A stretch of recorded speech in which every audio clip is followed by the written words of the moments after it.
Hello everybody, and welcome to our talk, When Everyone's Dog Named Fluffy. Today we're going to talk about the brand new security question feature of Windows 10 and how it can be abused by attackers to gain domain-wide persistence. My name is Tom Sela. I lead the security research at Elusive Networks, and here with me is Magal, who is a researcher at Elusive Networks. At Elusive, we are creating deceptions to detect advanced attackers. Let's dive right in. As I said, we are deception researchers.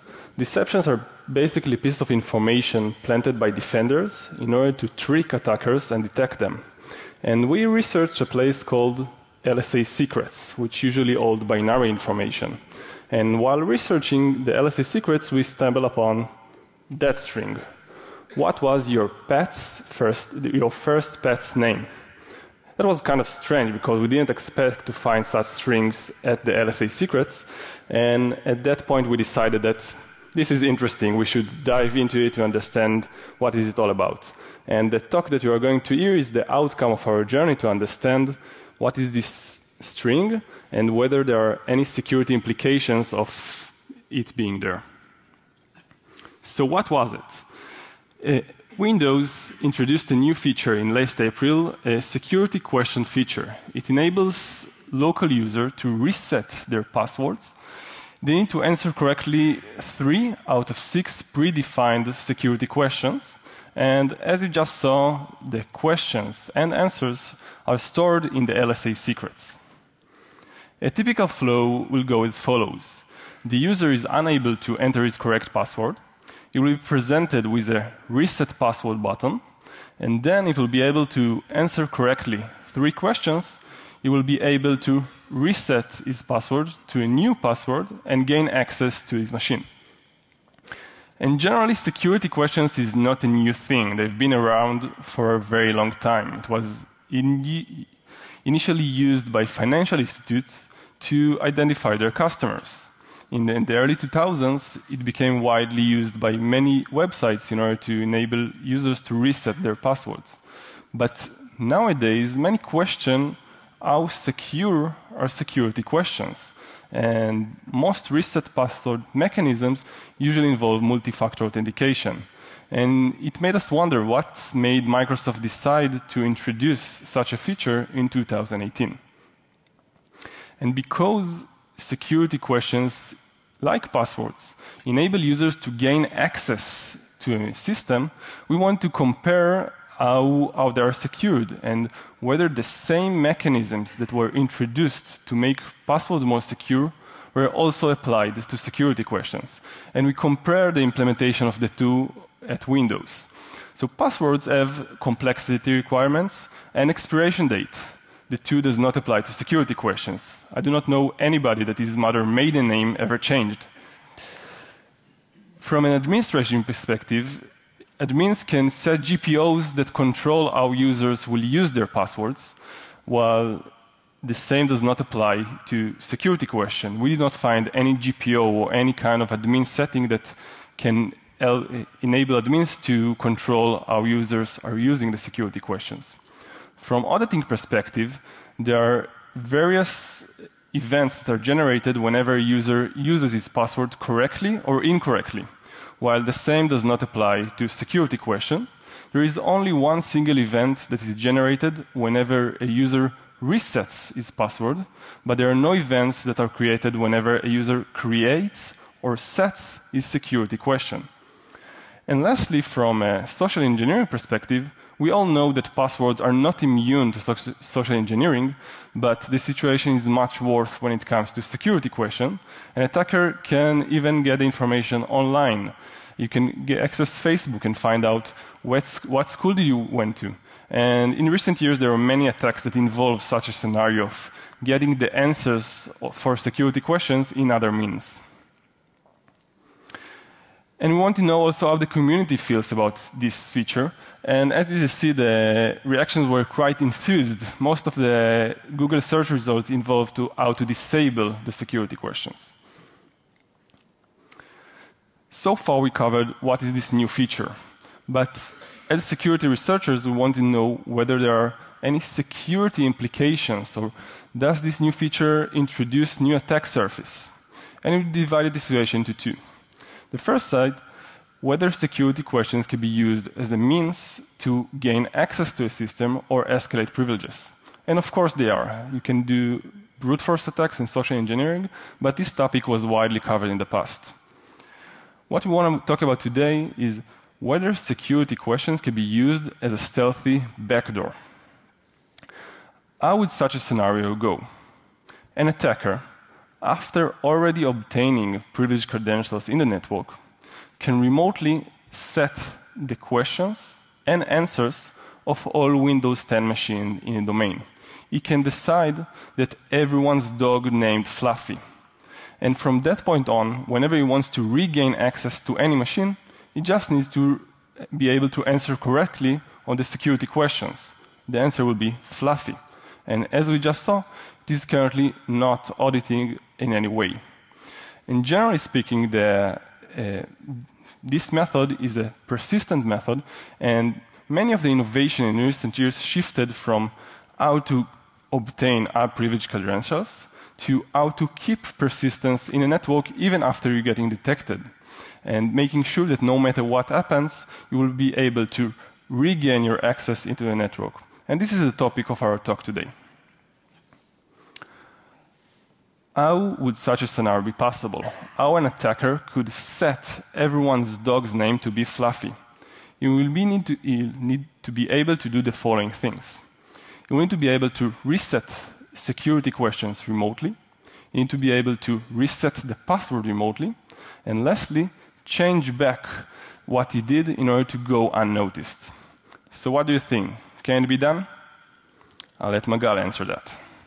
Thank you, Tom. So the quick answer is yes, it can be done. That's why we're here. It might be the place for a disclaimer.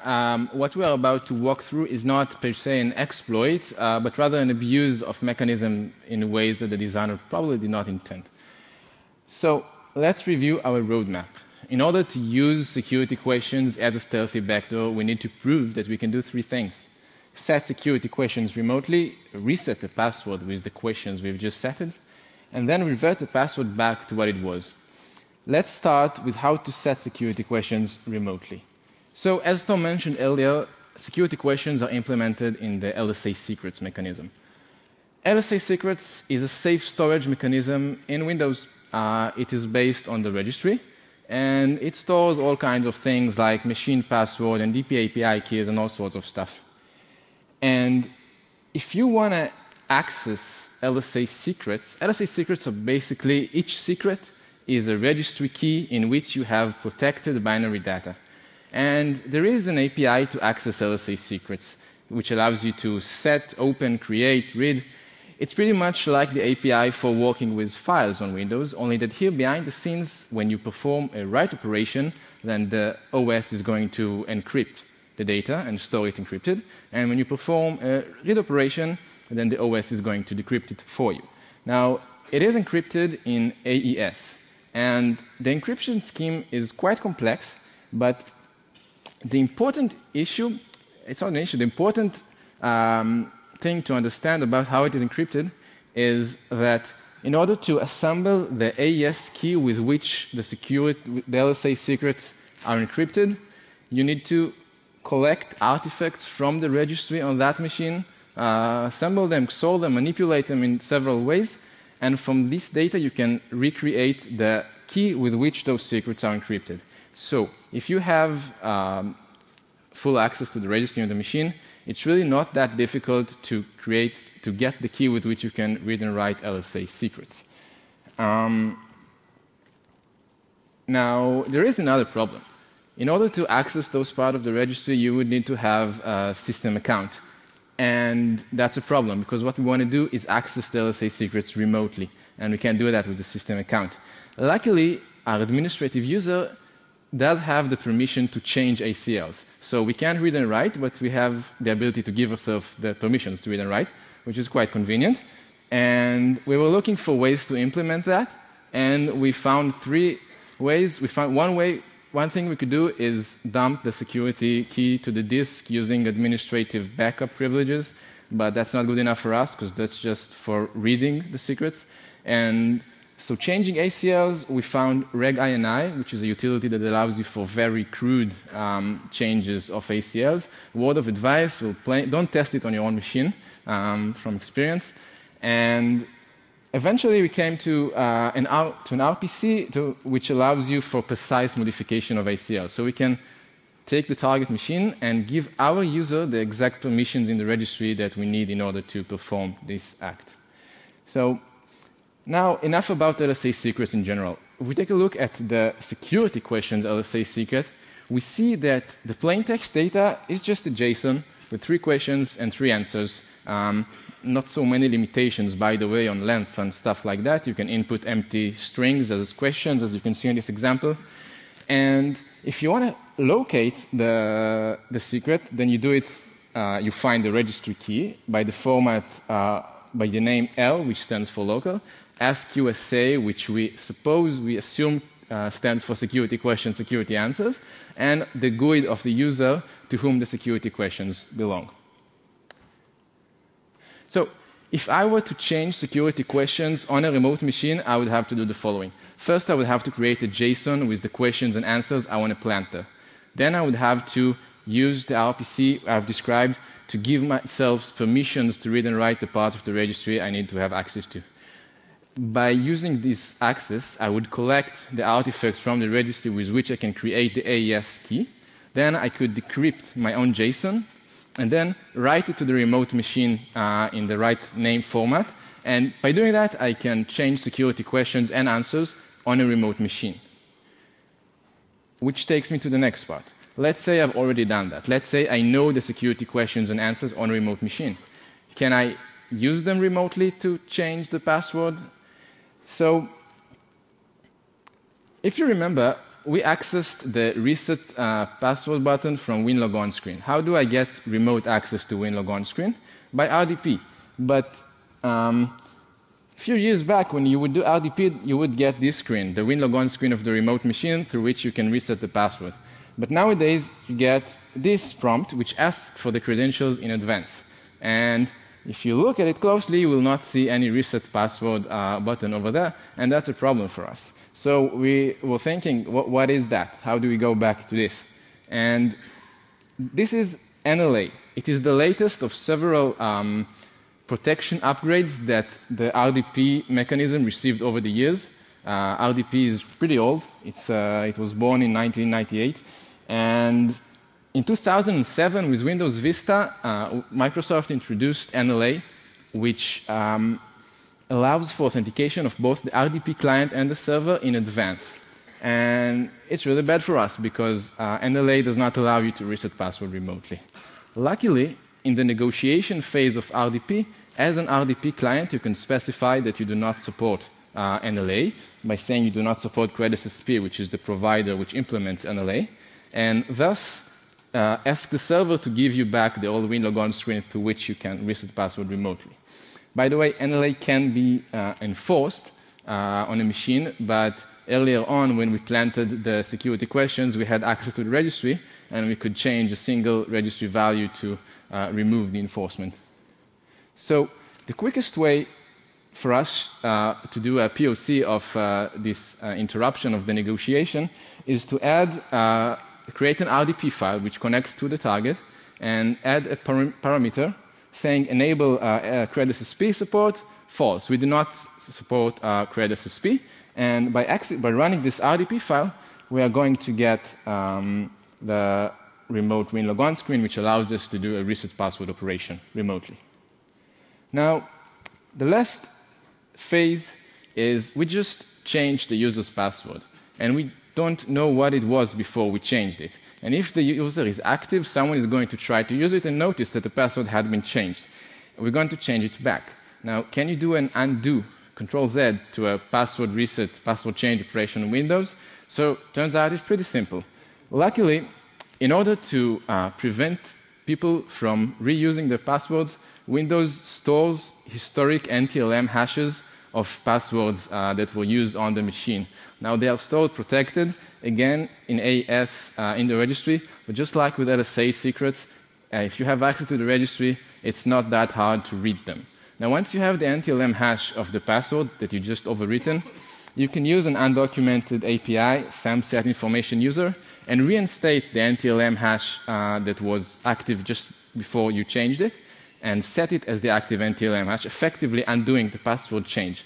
So no one is going to notice that. And you can implement it with Mimikatz with simple 2 commands.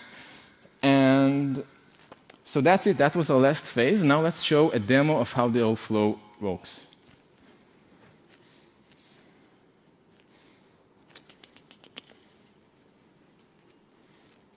Wishful playing. OK. So this is our setup. To the left, we have the screen of the attacker. To the right, we have the target. The target is, of course, a Windows 10 machine with the latest version. So now what we see is how the target changes his security questions and then uses them to reset his password. It's not part of the attack. It's just a demonstration to see the regular flow. Now he's going to input his answers for the security questions, and he can reset his password. Now, if you take a look at the attacker, then the attacker is going to change those security questions and answers remotely. He's going to do it using a Python script we wrote for the POC. And this Python script does several things that we've mentioned earlier. It's going to change ACLs on the remote machine and then create the registry, the AES key with which the LSA secrets are being encrypted on this machine. And then it's going to encrypt this JSON we have prepared and write it to the remote machine, effectively changing the security questions and answer on that machine. If we take a look at the JSON, it's the same JSON we saw before. You can try and guess what those squares of Unicode represent. We're going to see it in a bit. Now let's execute the code. All of those phases take place, and that's it. Security questions and answers have been changed on the target. Now, we are going to use those security questions and answers to reset the password. We already prepared an RDP file that does not support network-level authentication, so we can do it remotely. And by using it, we get remote access to the WinLogon screen of the target. Now, let's see, have the questions been changed? Yes, they have.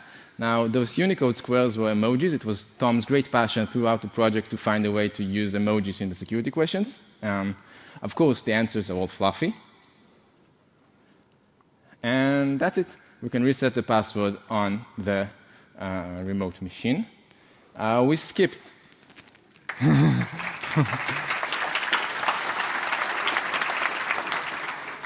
Thank you. We skipped the last part because it's pretty simple. And OK, so we have shown how you can use security questions as a stealthy backdoor, not audited and forever lasting, which you can spread quite easily without executing your own code on remote machines in the entire domain, and thus changing everybody's dogs to be fluffy forever. And now I'm going to pass the mic back to Tom. Thank you. So Magal said that emojis were my passion. Magal's passion was the name Fluffy, which I think is a pretty cool name.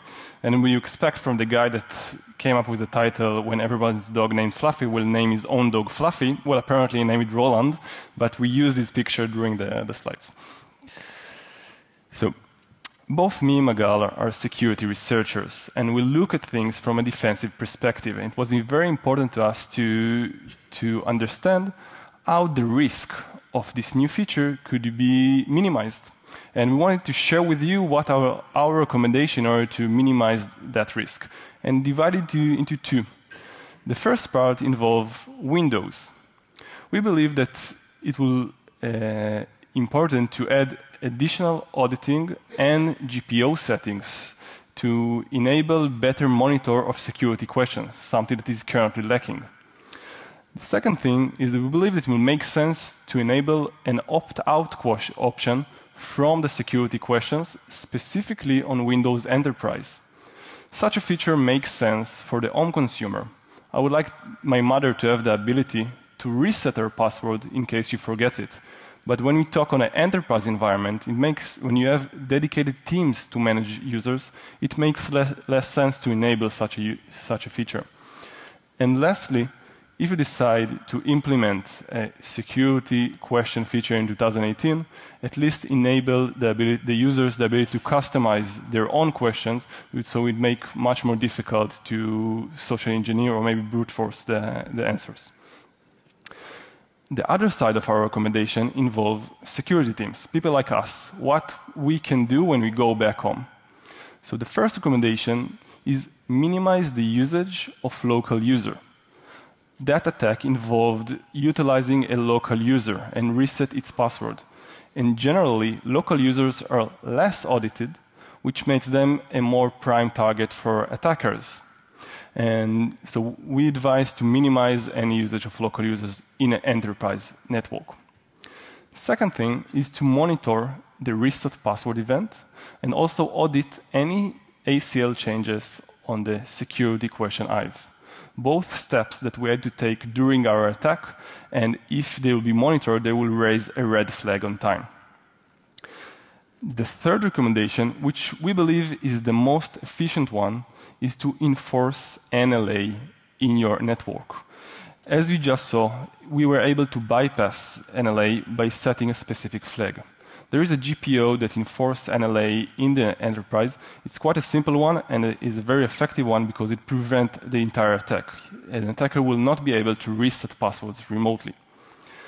And lastly, because we did not find any built-in option for administrators to set, audit, or disable the security question, we created our own PowerShell script that we published on our GitHub page, and you're more than welcome to check it out.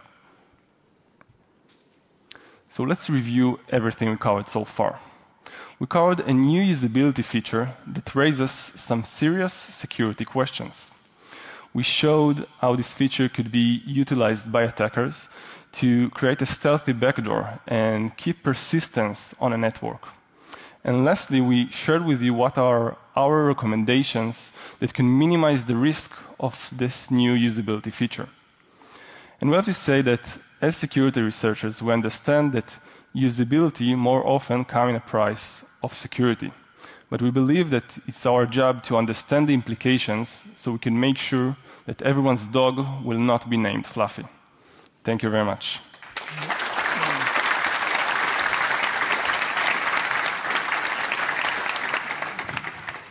If anyone has any question, you're more than welcome to come and we'll.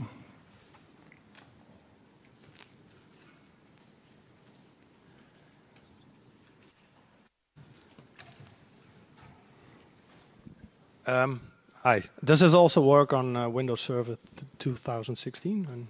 No, it's only on Windows 10 machine. Okay.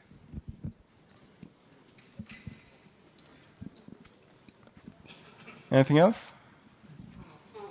Okay. Thank you. Thank you very much. We hope you enjoyed the talk.